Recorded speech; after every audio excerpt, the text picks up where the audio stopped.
Hey guys, and welcome back to Mika Reaction Reviews, where we react review to things on the internet. And today, yes, we're going to be talking about Amber Heard once again and Camille Vasquez, I believe, because once again she rocked the cross-examination. I know you guys might be sick of Amber Heard in these videos, but I'm gonna spam you. I'm gonna put them up. I'm going to upload them because why not? It is culturally relevant of today.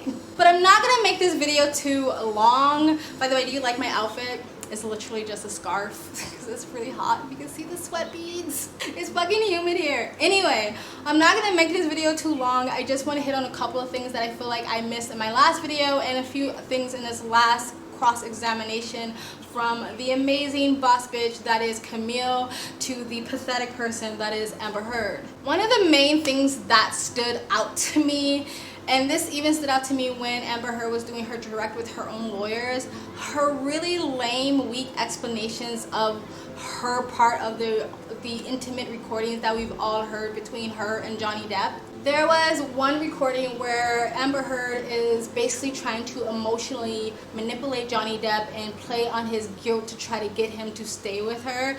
And I feel like some females can relate to this, and maybe some guys. It's like you cry and beg and, oh my god, I'm gonna kill myself, you're killing me, please, you're breaking my heart, please don't leave me.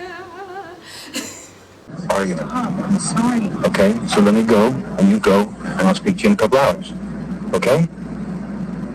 Okay? Why are you saying stop? May I go? Please, it causes me so much stress when you walk away from me with that. It's like you don't understand how much worse you're making this. I can't believe this. Please, you're making it worse for me. Okay, I'm sorry for you. Please, I'm only trying to tell you so that you know you're causing me immense stress right now when you walk away like that. There's no reason to be mad. Well, then say goodbye. I haven't walked away. You're not saying goodbye. You won't let me fucking leave. Let me leave. I said, I need space. I don't want this conversation anymore right now. I need space. And I will take my space.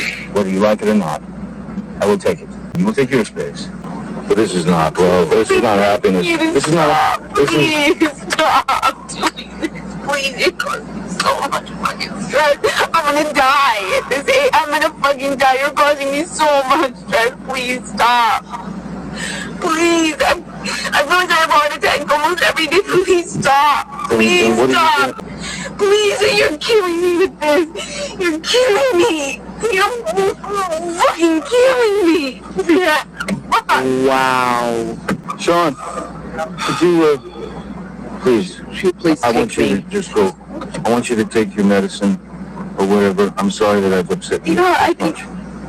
Thank you, Sean. I'm ready to go. Thank you so much. I'm sorry I'm upset. I'm really ready. You just won't let him go, will you? She tries to explain away why she was literally begging her so-called abuser, her monster, the person she's scared of death from, the person she thinks she's going to be killed from, like that person, right? Her imaginary monster under her bed. That is, she caused Johnny Depp. Like, if you're so afraid of him, why are you begging him to stay with you?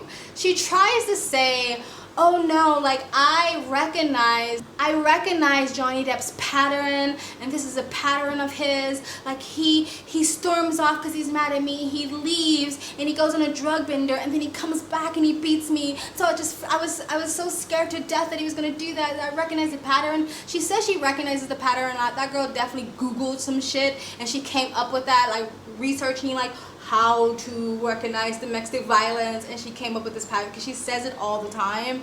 And I'm just kind of like, girl, what? That doesn't make any sense. Like, you're scared Johnny Depp is going to leave to do drugs. I don't understand why he needs to leave to do the drugs, because he has a big ass mansion. He can just stay there, go into one of his mini rooms and do the drugs there, but apparently he has to leave to do the drugs. He's leaving to do the drugs. He's going to be gone for hours, maybe even days. You're terrified that he's going to come back and beat you or kill you, so you stay and you wait for it to happen? What's stopping you from leaving? If you are terrified that he's going to come back and beat you, why aren't you leaving? Why, like, you literally should be like, okay, bye Johnny, see you later. He leaves, you get on your phone, Uber, get the fuck out of there, and then therefore you've avoided the beating. I spilled my coffee. It doesn't really make any sense to me. And look, I know there's domestic or DV survivors who stay in the relationship. For the most part, what I usually hear is they have kids together and they don't want to leave the father of their children, or they're financially dependent on their abuser, so they don't want to leave. And sometimes people just give their abusers another second or third chances, right? But for the most part, what I've heard is they have children, or they're not financially independent to leave. They don't know where they're gonna go. They're gonna have to stay at a homeless shelter or something like that. But Amber Heard is a privileged ass rich bitch, and so she could have left. She made it very clear. She wanted us to know that she was never financially dependent on Johnny Depp. So she had all the finances in the world to go scoot off and move on. She can go stay at the Ritz-Carlton. She can go stay at any hotel or Motel 6 if she wanted to. She had the financial means to leave the situation when Johnny Depp went to do his so-called drug bending. They don't have any kids together, so that's not stopping her. So I'm just like, your excuse makes no sense. You're begging your abuser to stay there because you're scared he's going to leave while you wait for him so he can come beat you. And the other thing is that in every single recording, Amber Heard never sounds terrified. She never sounds scared. She never sounds like she is standing in front of someone who she thinks is going to kill her. She always sounds quite brave. She sounds very like confrontative. She sounds like she has her big girl pants on. She doesn't sound like she's like this timid, meek like wife that she's trying to portray on the trial. Like, I'm sorry, like when I was living with my abuser, there was never a time where I challenged my abuser, spoke back to my abuser, double talked that person, like got in that person's face, cackled and laughed and teased them or mocked them because I was scared I was gonna get my face beat in. Come on, lay it on me. What else? What else other things do you want to add? Can't talk You to me, fucking sound lying like piece of Fozzie shit. Bear. What? Oh Start no, the I kid want show. to know. Get out. I want to know. Get out, your Uber's I'm out kind there. of waiting. You go get it. Yeah, I'll be in the Wait, is there no other place for you to run in your 15 other houses to go run? Come on, go be a real married man. Go deal with your shit the way that a man does. Go run to the next house. I wish I'd Every known. man does. Yeah. Go. Going Run through. away. I know it's With hard to your look at yourself. fucking ridiculous I know. plan. It's Your hard. panicked fucking plan. It's hard. It's hard. Screwing everybody else Poor over to thing. get You're your right. fucking... I tried. get That's what I do. You were the most spoiled fucking brat.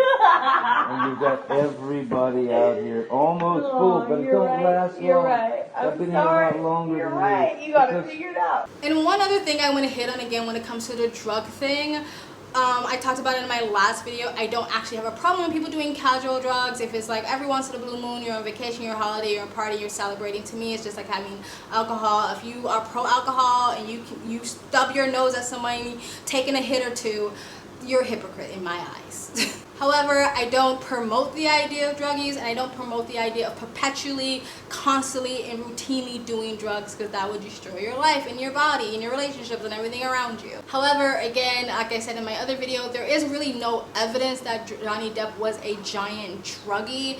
As a matter of fact, Amber Heard said herself in the first cross-examination that her own sister had to teach Johnny Depp how to do cocaine. If he's a giant cokehead, why does he need somebody that's like, he's like twice her age to teach him how to do the drugs if he's a giant druggie? But I will say there's one thing that Amber Heard said that maybe rang true to me, is she was saying that when Johnny Depp would do cocaine and alcohol, then he would have a personality shift.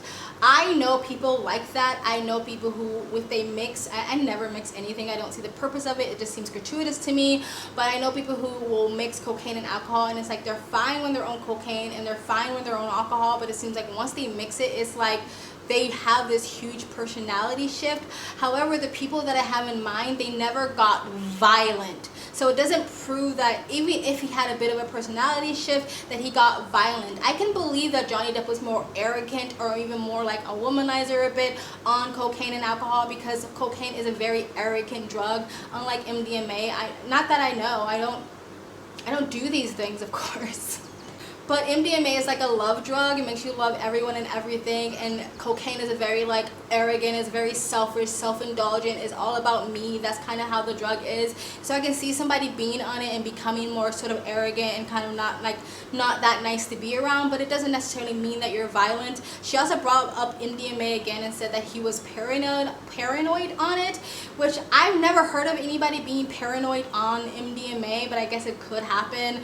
But she does seem less educated on MDMA and a lot more of an expert on cocaine. And there have been people who've worked with Amber Heard on it in the past on movies and TV shows that has alleged that Amber Heard indeed had a coke habit.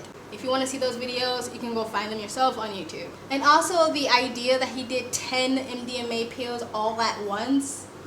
Girl, like, he should be dead. But again, I don't think there's enough evidence to prove that he was a giant druggie. I just think he simply partook in drugs now and again, just like Amber Heard. I really like that Camille would not allow Amber Heard to dance around questions, and Camille held Amber Heard's fucking feet to the fire. Amber Heard likes to play with words, right? It's the same thing when she was saying like, I'm not punching you, I'm hitting you. Like, she likes to like trying to change words up to make herself look better. Like, Camille can ask her a simple question like, did you speak to the nurse that day? And Amber Heard will be like, well, I wouldn't say I spoke to the nurse. I would say that the nurse was in my physical presence and I stood before her and I opened my mouth. Words came out of my mouth that could be interpreted as speaking to the nurse, but I wouldn't necessarily say I spoke to the nurse. Like, girl, just say yes. She would like, it was so annoying. I think she thinks it makes her look really smart, but it actually makes her look kind of crazy, and it plays along with what everybody was saying about her all this time. The psychiatrist that says that she makes everything like more grandeur than it is and more dramatic than it is. Johnny Depp saying that she can never just answer questions straight. She can never just take ownership of anything. Like, she dances around these words, but I'm glad Camille would not let her off the hook. Camille just has done a good job with even questioning Amber Heard on really sensitive subject like the SA, like the assaults, and I think it was a brilliant idea to have Camille do this because it just, from optic stands, like, it doesn't look good of a man kind of questioning a woman about assault, especially if he's doing it on a kind of a like aggressive way. Camille did an amazing job with being very respectful to Amber Heard, but also really not letting her off the hook with these things, constantly asking her, when did he pick up the bottle? When was the bottle in his hand? Because how can he smash the phone, pick you up with one hand, while he's on 10 MDMAs, put you on the counter, hold you down by their throat, all at the same time have this bottle? When did he pick up the bottle? How did he get the bottle? How did you not go to the hospital with the bottle? And the bottle they're talking about, if you can see this bottle here, I believe the bottom might be even a little bit bigger than this. She's saying that the bottom end was going inside Amber Heard all the way to, she said she felt in her pelvic bone, so pretty far up there. And she felt no pain. I guess she could be in shock, but she didn't have to go to hospital. I believe she even said the bottle broke or something, or she thought the bottle broke, that she was bleeding or whatever, and like no hospital stay. Like, it was just a lot of things that her story didn't make sense, and Camille did a really good job pointing out, just like she pointed out the ridiculousness of saying that Johnny Depp had punched you over and over again in your face, broken your nose multiple times, punched you to the point where you can't even remember and you pass out. Again, a grown-ass man, full force, fist, finger full of rings, and your face looks like this. But she really did a good job hitting a sensitive subject, being stern, but not coming off aggressive or disrespectful. There was other things that didn't make sense, like, and the idea that he wrote all of these mirrors with a severed finger, like the tip of his finger is gone and he's sitting there writing all this stuff on the mirror. Like, it's just a lot. Anyway, guys, that's my little 2 cents on this whole like Amber Heard thing. I don't know if I'll make any more videos up until the closing statement or closing argument, but I just wanted to hit on those things because those were the biggest things that stood out to me. Tell me, guys, what do you think? Are you watching? Are you keeping up? Tell me what do you think of what Amber Heard said, Camilla's job, this whole like debacle altogether in a comment section below. What things stood out to you the most that made either A, Johnny Depp look guilty, or B, Amber Heard look like a bitch? I mean guilty. Anyway, guys, that's it. Please like, comment, and subscribe. Bye.